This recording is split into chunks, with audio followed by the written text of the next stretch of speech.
There's an old story told. I don't know for sure that it's true. In fact, I highly doubt it. I think somebody made it up, but it's a good story, so I'm going to share it. Back when they were building the Roman Colosseum, one day somebody was walking around outside and saw this guy with a wheelbarrow full of rocks, and he just had this huge smile on his face. He carries them over, and he dumps them, and then he comes back, still big smile. He goes to the other end of the whole area, and he piles that thing full of rocks. He's just still got this huge smile, and he comes back and he dumps them. And he just does this for like hours, just so excited. And the guy finally asks, he's like, how are you so excited about hauling rocks? And he says, I'm not hauling rocks, I'm building a Colosseum. Just wait till you see this thing. And I think there's something really important in that idea. That what we do is important. Every single job is important. But why we do it is just as important. And no matter if you're using old school tools like a wheelbarrow or power tools, it's absolutely crucial that you have not only you're doing it right, but you're doing it right for the right reasons. John Maxwell says that high road leaders, that is people who are leading for all the right reasons in all the right ways, that they do the right things for the right reasons. And sometimes we forget that both are important. Sometimes we think, hey, I've got really good motivations, and so, it doesn't really matter what I do. God knows my heart. Not quite. You've also got to do the right things. Are you following me? But sometimes we go, hey, I got all the right things done. I think God's going to be pleased, and so is everybody else, because I checked everything off on the checklist. And that doesn't work either. So today, once again, we're looking at more of a paradigm, more of a way of looking at life, more than something else to add to your checklist or take off of your checklist. It's a different way of looking at what we do. And I pray this is not the first time you've ever heard any of this, but I hope that you hear it in a fresh way today, that it's something that God's going to use in you and in me to kind of shift things and help us get better at this whole thing. Because just about anything good can be misused. I don't think anybody would argue that food or medicine or relationships, religion, or any of the other good things about life, sports and music and all those things, that they're evil, that they're bad. But how many know that all of those things could be used for evil?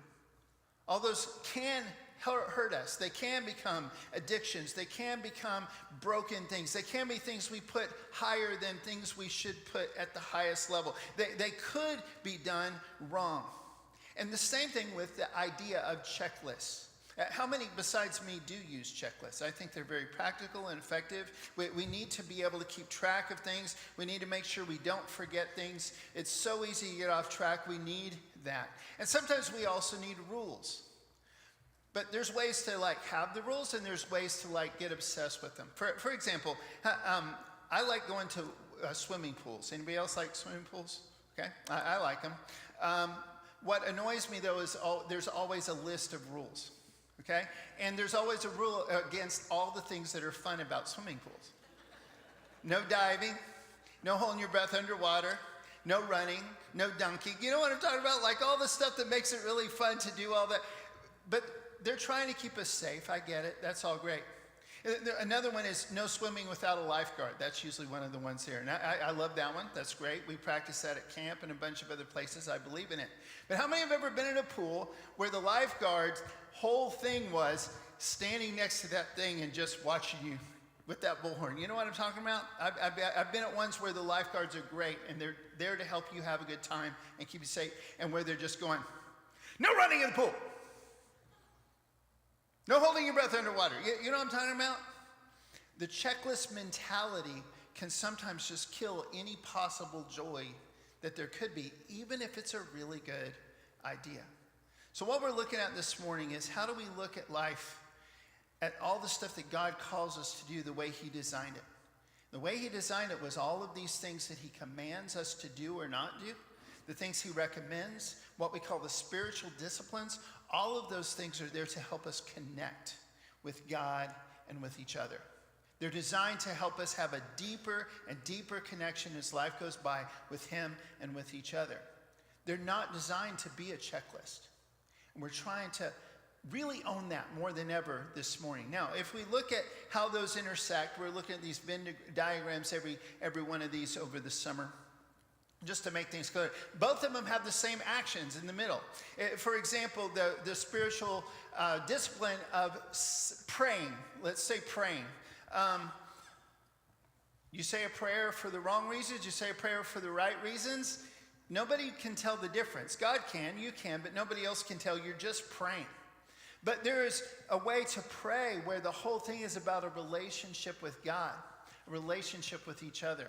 There are ways to pray, when you pray and where you pray, that are healthy rhythms. They just work for you. This helps you pray alone. You pray in small groups. You pray in big groups. They're just healthy. You've chosen them strategically. You've chosen them on purpose because that's what really helps you connect with God and each other and with the whole idea of prayer. And that's the only reason. There's other ways to pray where it's just like, oh, it's time for my prayer time. Oh, it's meal time. Oh, it's whatever. We just by rote, we check it off the list. I prayed. There's no joy in that. There's no power in that. It's not the way it is. It's like, well, you don't even need an illustration. I think you get the idea. But I will say, another great example is money. One of the things people have mentioned to me several times is that after they've come to Morrison Hill for a while, they're kind of shocked that we don't talk about money very much. And I want to reassure you that even though I mention it today, we're not starting a new trend here. But the reason we don't talk about it that much is because that's one of the things that easily gets distorted. That's one of the things that easily it becomes all about money, or money just isn't important, or all we want is your money, or whatever. That can easily get distorted, and we're so concerned that it's a heart thing for you that we don't mention it a lot.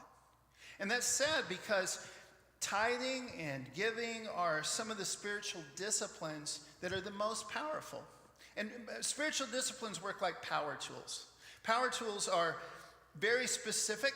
They do something in you. They work. They do exactly what they need to do. For example, this is a drill. I think everybody knows this. It's really good for drilling holes. It's really good for putting a screw into something or taking a screw out. It's a pretty lousy hammer. It's not really good at making coffee. Okay? There's several other things I wish that I had good tools for, or do have good tools. This would not be it. But it's really good at what it does. And each of the spiritual disciplines are like that. There is something that shifts in us when we give for the right reasons. Whether we give at church, we give to somebody outside of church, whether we tithe and follow that example, and we say, hey, God, you get the first 10%, and that's all it is to it. I'm going to trust you. However you give, there's something that shifts in you. It's something that shifts in your trust of God and your ability to look at money differently. Everything shifts. That's why all those giving things are there. Because it's about a connection with God. It's about a connection with each other. It's not about giving itself. Is this making sense? And when we get why, and we do it for the right reasons, amazing things happen. The spiritual disciplines, again, they're like power tools, and they're there to transform us. When we do them for the wrong reasons, or we don't do them at all, there's damage that gets done. And you see this idea throughout the scriptures. In the Old Testament, for example, Psalm 4:5 says, offer right sacrifices and put your trust in the Lord. In other words, don't just offer whatever you feel like offering to God. Do it the way he told you to do it. Do it for the reasons he told you to do it. Act differently on the other side of the sacrifices, which was his plan all along. And here on the other side of Jesus' ultimate sacrifice, where we all live, thank God, we don't have to daily offer sacrifices or yearly or monthly or whatever. We can trust in that.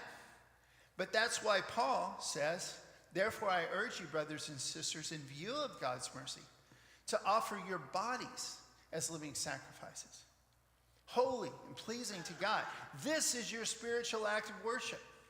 And then you will know God's will, his good, pleasing, and perfect will. When we daily give him everything, the rhythms of our life, our heart, our soul, our mind, our strength, every part of us, every action we do is a connection with him, a connection with each other.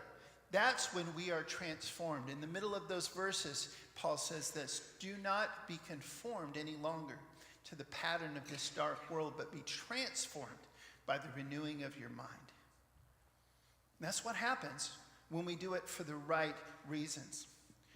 And God does care about both. He cares that we do it, and he cares that we do it for the right reasons. And you can't have either one and only the either one and it actually work. 1 John 5:2 says this: this is how we know that we love the children of God, by loving God and carrying out his commands. 1 Timothy 4, we see Paul writing, have nothing to do with godless myths and old wives' tales. Let's pause there for a second. You probably know some old things like that we hold each other to that aren't actually in the Bible. Whether they're right or wrong is irrelevant, but this is what Paul's talking about. For example, cleanliness is next to godliness. That's a good thing. It's not actually in the Bible. You should make your bed every day. That's everybody's mom, but that's not in the Bible. You're right? Breakfast is the most important meal of the day. You know what I'm talking about? There's some good things. You should drink 8 ounces of water 8 times a day. There's all these really cool ideas that people pass around, and it's not that they're right or wrong. It's just, it's not exactly biblical. It's not the most important stuff. Paul says, have nothing to do with godless myths and old wives' tales. Rather, train yourself to be godly. In other words, do the stuff every day that's going to help you be a better person, which ironically is often the same thing. If you eat breakfast, you've got more energy to live a good day. It's not about breakfast, it's about preparing to live a good day. If you make your bed and anybody else walks by your room during the day, that's a way to serve them because it looks a lot better. Does that make sense? But just making your bed to make your bed is not a big deal, but making your bed to make everything look nice and organized and make just the whole house feels a little more calm, that's cool. And again, the actions in the middle they look about the same, but what happens in your heart, what happens, why you did it, what happens around it, it shifts. Peter says, but you are a chosen people, a royal priesthood, a holy nation, God's special position, that you may declare the praises of him who called you out of darkness into his wonderful light. Does that sound like there's a difference? God expects things to be different when we follow him? This is an easy question. Yes, it does. Out of darkness into light. Once you were not a people, now you are the people of God. Once you had not received mercy, now you have received mercy. Dear friends, I urge you as foreigners and exiles to abstain from sinful desires, which wage war against your soul. Does that sound like even after Jesus, we're supposed to stay away from some things? You bet. Live such good lives among the pagans that though they accuse you of doing wrongs, they may see your good deeds and glorify God on the day he visits us. Sounds like we should be doing some things? Yes. No doubt. But again, we've got to do the right things for the right reasons. One of the things I love about the 4 Gospels is how each of the writers was used by God to present kind of a different take on Jesus. They were trying to tell us some specific things. If you don't know that much about Hebrew storytelling historically, they weren't really that worried about chronological storytelling. They were more interested in putting all the stories together in a flow that made sense, that tried to say something. And all 4 of the Gospels did that. So that's one of the reasons why sometimes we, in the 21st century, we read back and we go, wait a second, I thought that happened first, and then we get all hung up on those things. But they're trying to tell us something. They rearrange all the stories and the teachings of Jesus in a way so that as you read it, there's a flow and you should be getting something out of it.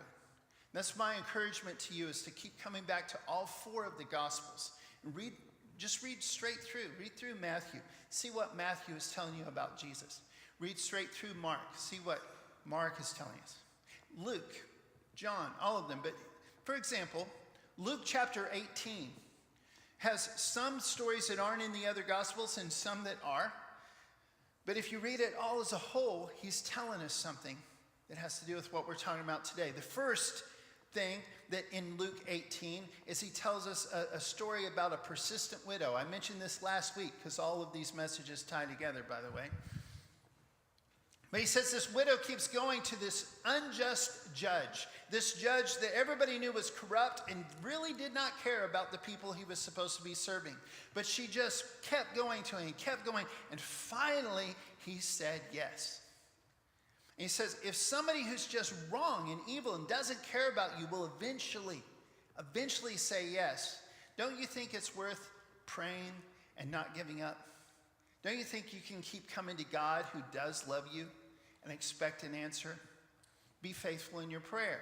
But then the very next thing he says is also about prayer. He tells another story about a Pharisee and a tax collector. And he says the Pharisee, who by the way, they were all known for being legalistically perfect, but in their heart they were not. They were the ones who ended up killing Jesus. Anybody ever heard that before?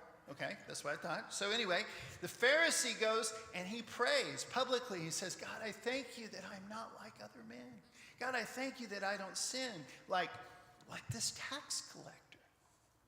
The tax collector, Jesus says, prays and says, God, forgive me for my sins.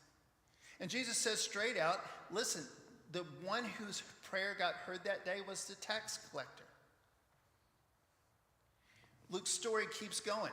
Luke 18 keeps going because otherwise it'd get really, if all we had about prayer was that story about the widow, we might think that it's all about persistence and that prayer, the only thing we knew about prayer is just keep praying over and over and over.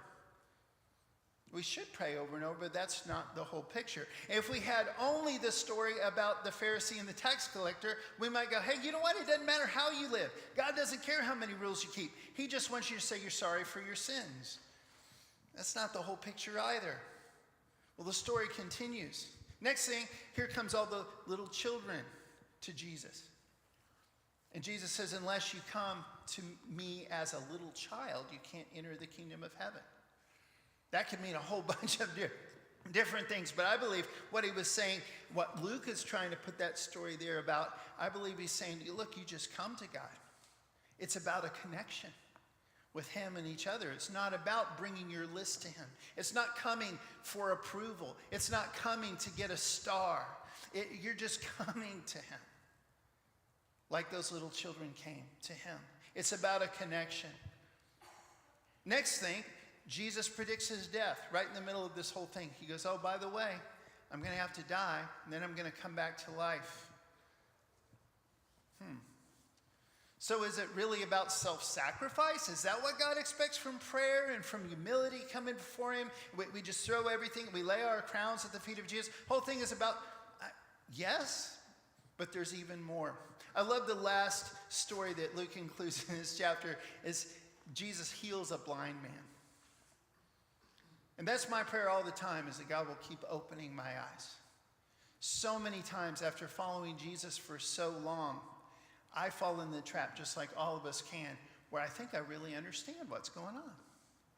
I start thinking, hey, I know what that means. I know what's going on here.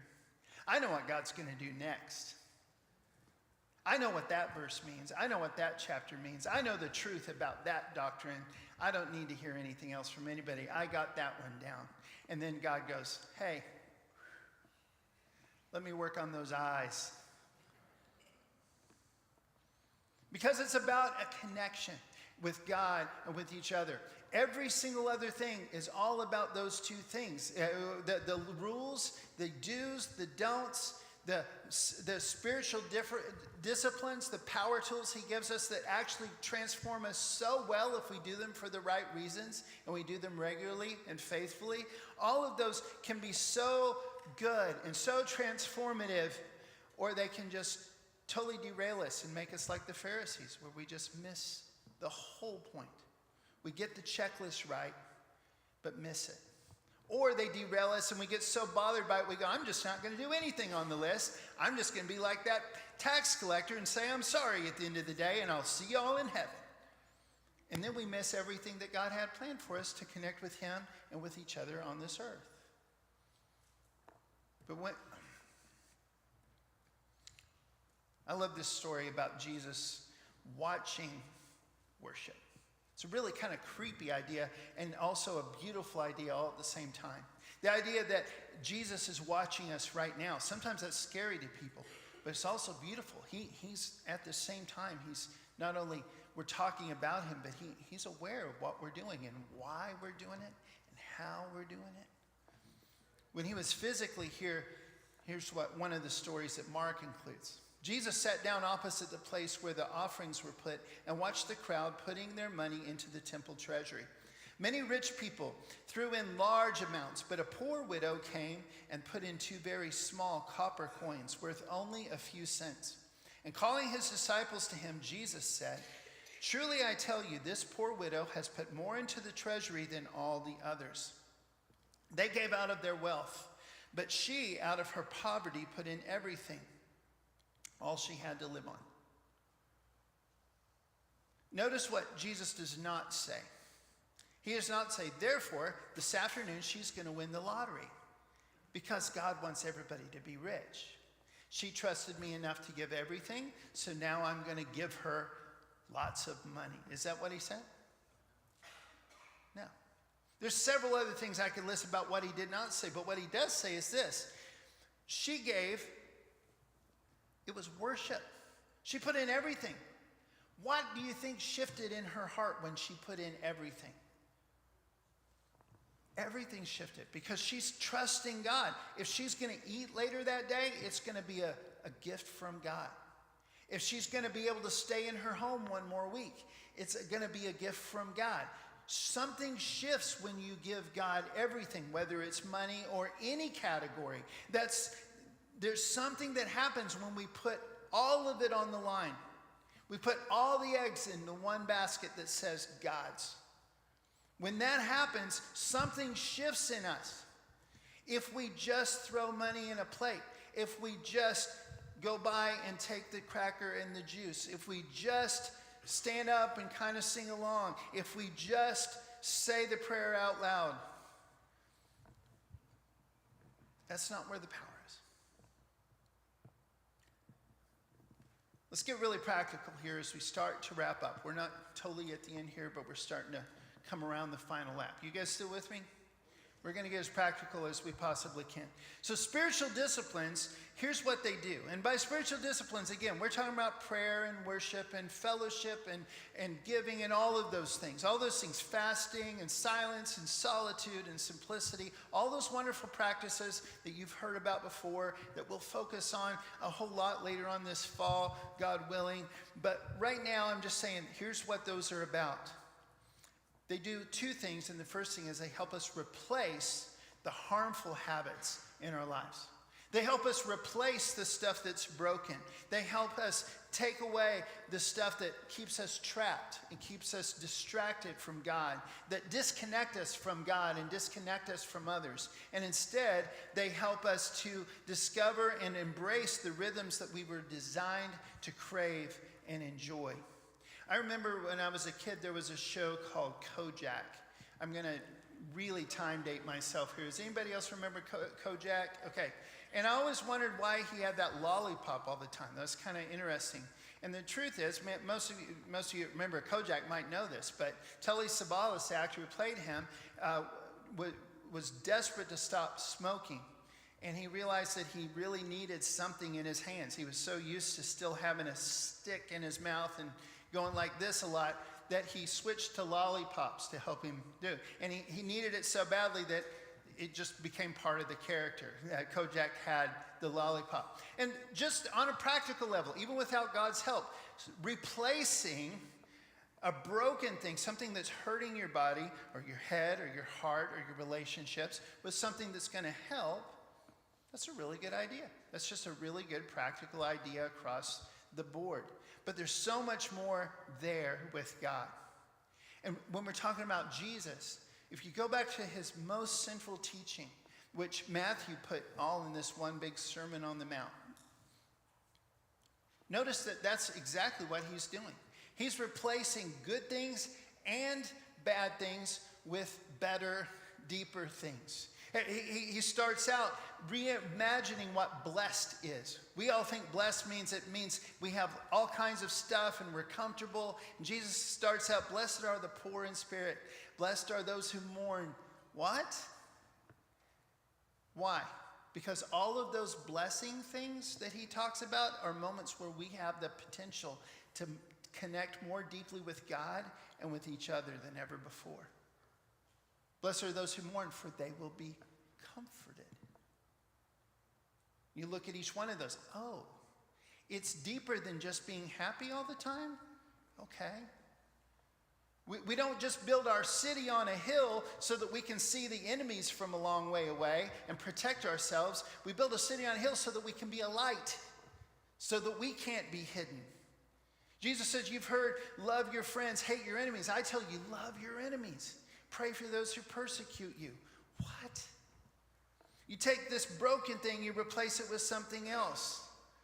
And he takes it even deeper. He says, you've heard that it was said to the people long ago, don't commit adultery. I tell you, lust is the same thing as adultery. It does the same damage to your heart. It does the same damage to your relationship even before you act out on it. What? Come on, Jesus. It's hard enough to just check the stuff off the to-do list and to check the stuff off the to-don't list. You want to wreck my heart too? Absolutely. Because it's all about a connection with God and with each other, not about the checklist at all. And then Jesus says, hey, listen, the wise people are going to build their lives on these teachings. Literally how they plan their lives, how they make every big decision, what they do every day, what they do every week, what they do every month and year is going to be based on living this way, connecting with God, connecting with one another on a healthy, deep level. And the truth is, we all struggle with this. I struggle with this. I guarantee you do. It's not because you're all losers or because I'm a loser. It's because we're human beings. And it's so much easier to do checklists, isn't it? Be honest. This means yes. It's so much easier to just do checklists. And then everybody looking around at us go, yeah, okay, you're all right. It's so much easier. But it's so empty unless we do the right things for the right reasons. Here's one more personal example. I still love to read my Bible as a printed Bible. And my favorite way is to get totally alone and have some coffee and a candle involved. There's nothing holy about the coffee or the candle. I also connect really well with God by reading it out of my phone or listening to it in the audio ways that the Bible's available today. I connect all those ways. I love that. You know what's really important? It's not important that I do it in the morning or in the middle of the night or with coffee or with a candle. You know what's important about me and you still reading God's word? The connection with him. Are you with me? And this is my challenge to you this morning as we try to what are we going to do about this? That's where we are right now. This is right. You need a prayer time. If you don't have a prayer time, you need some sort of a time set aside for you and God. You need some sort of a place, some sort of a rhythm of some sort to remind you, even if it's a reminder on your phone, or maybe it's just you pray in the car on your way to work or back or both or something. It doesn't matter where or when, but you need that. Not because you need it on a checklist, not because we're going to judge you if you don't, but you've got a Father who loves you and wants to connect with you. You should talk to him. And generally speaking, it does help us to have a checklist to remind us. Not because it's a checklist, but because it's important. We need to do the right things for the right reasons. I'm going to try not to repeat that over and over. Are you guys following the pattern? Okay, let's look at a couple more. Here we go. Attending church. So many times that becomes a thing. And it stresses me out when people don't attend church. But you know what? It's a huge mistake to say, you know what? Church really isn't all that big of a deal. God loves me. I can connect with God out in the woods, and I can connect with God, la, la, la, la, la. I'm just not going to go.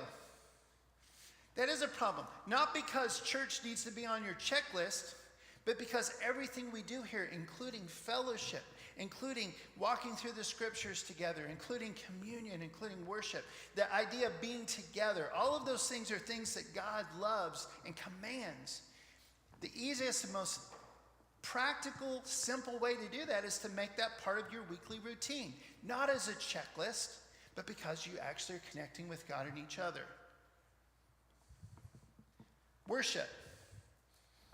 I don't know the difference between you singing really loud or not singing or whatever else and true worship.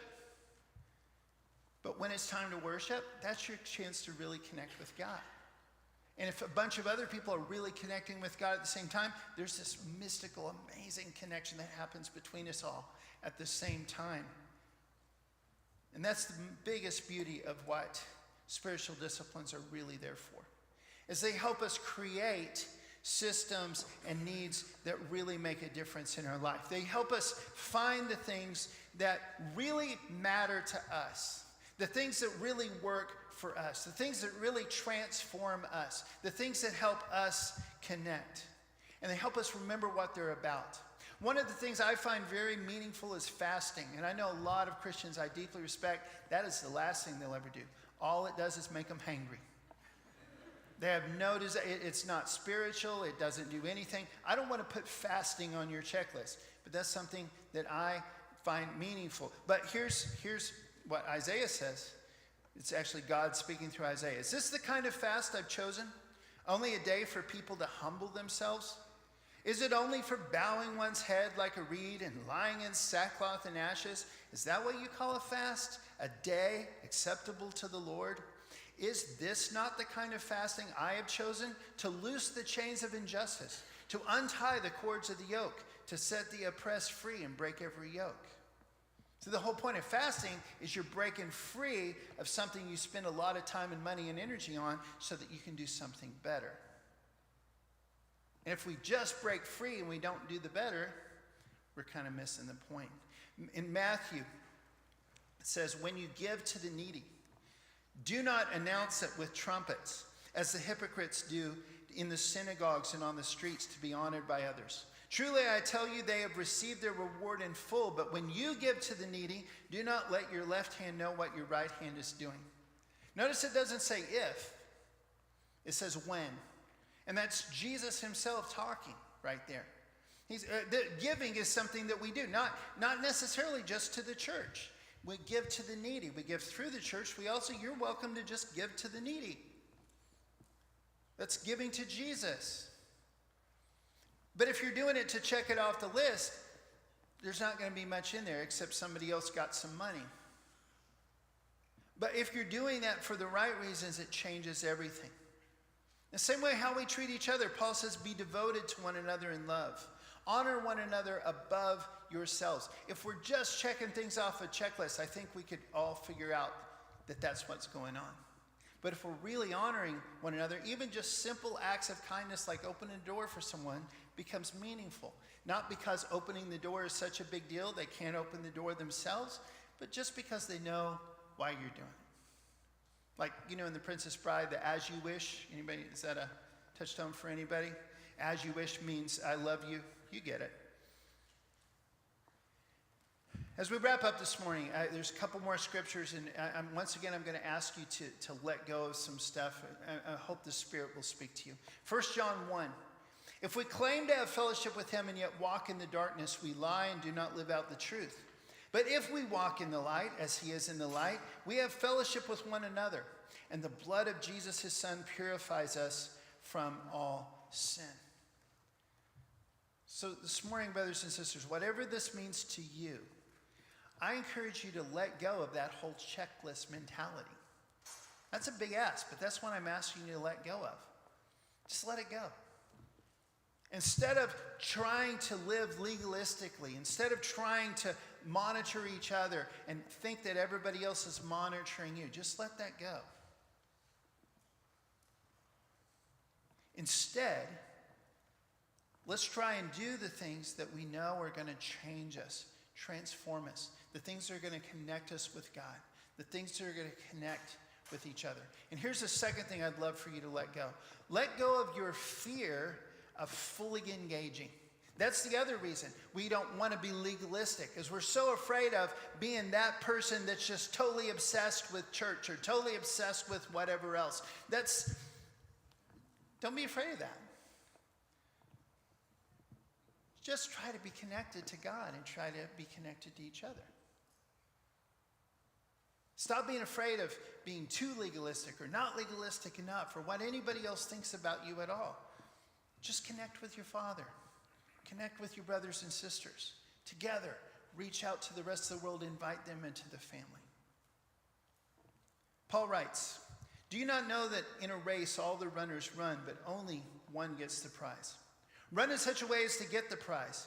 Everyone who competes in the games goes into strict training. They do it to get a crown that will not last, but we do it to get a crown that will last forever. Therefore, I do not run like someone running aimlessly. I do not fight like a boxer beating the air. No, I strike a blow to my body. I make it my slave so that after I preach to others, I myself will not be disqualified for the prize." Let me tell you a secret. That prize is not just heaven.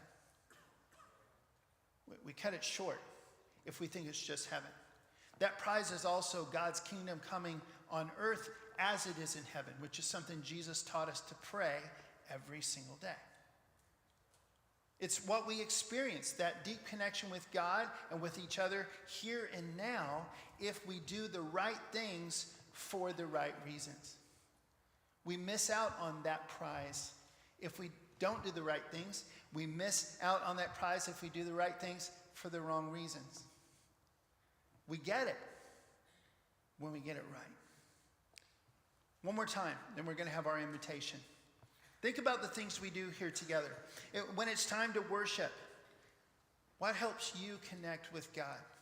What helps you connect with the people around you? I'm much more worried about what's going on in your heart than what's going on whether you're raising your hands or not.